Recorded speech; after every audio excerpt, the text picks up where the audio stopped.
Is the opportunity economy a path to prosperity or the biggest bubble in American history? Good evening, folks, and welcome back to another episode of Silver Dad Knows. Remember, always live with no edits. If this is your first time here, hit that subscribe button now, as you're going to like what I'm about to say.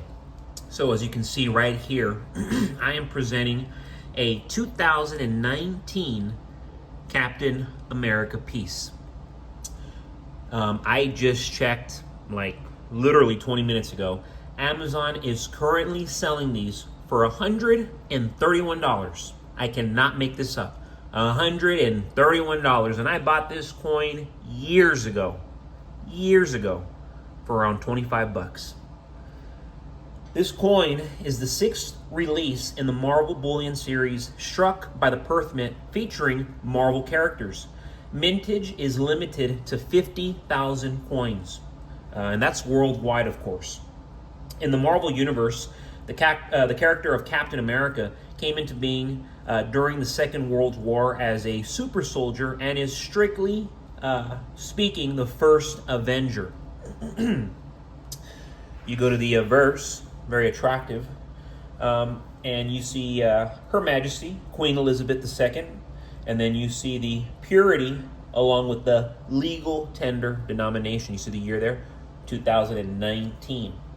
Of course, we go back to the reverse, and we see a classic rendering of Steve Rogers as Captain America, ready for combat with his indestructible shield. Super good looking coin. Timeless, and that's probably the best thing I could say about this piece is it's timeless and very sought after, very desirable by collectors, because they always want to be getting their hands on something special, you know. Silver people, they love to have tubes, but I'm telling you, they also love to have special coins here and there that they might just have one of. Sure, they got 50 American Eagles, 50 Maple Leafs, 100 Morgan dollars, but only one Captain America.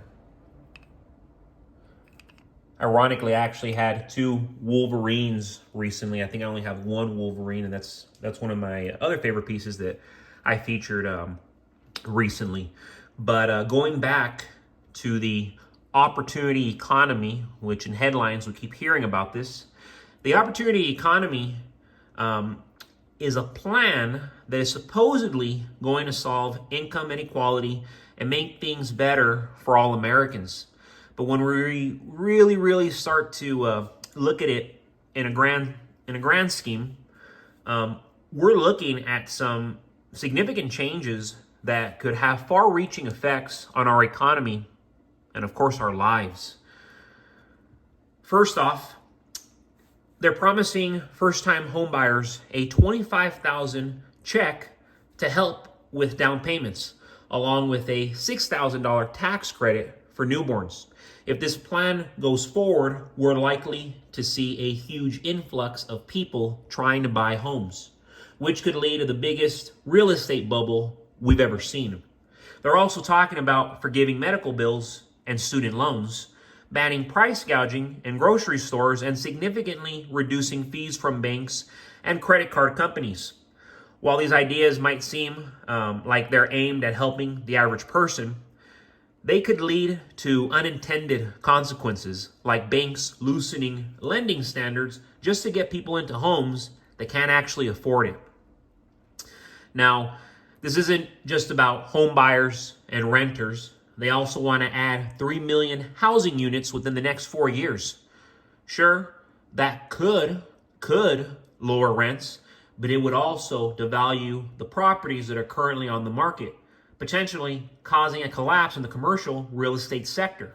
And who's going to swoop in to pick up the pieces? Large corporations with deep pockets, ready to buy up properties at rock bottom prices.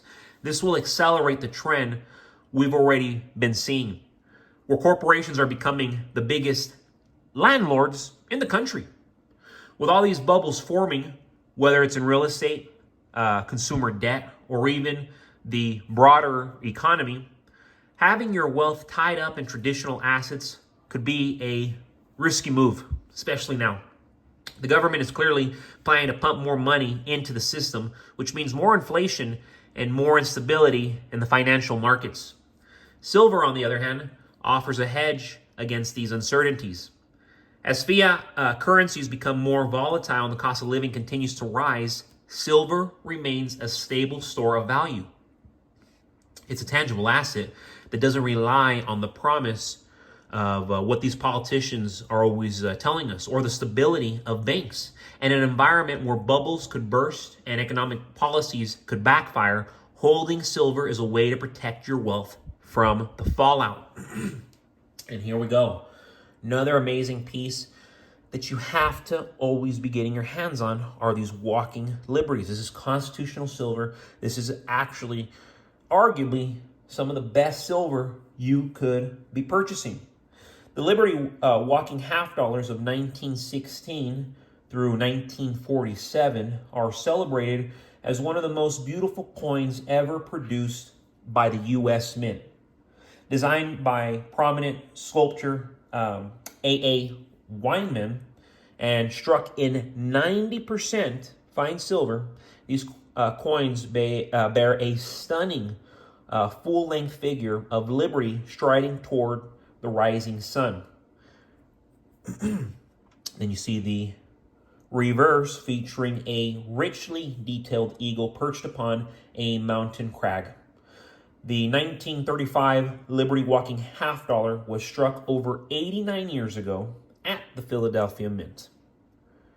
And still exquisite, charming, and just like the Captain America, a timeless piece. Timeless piece.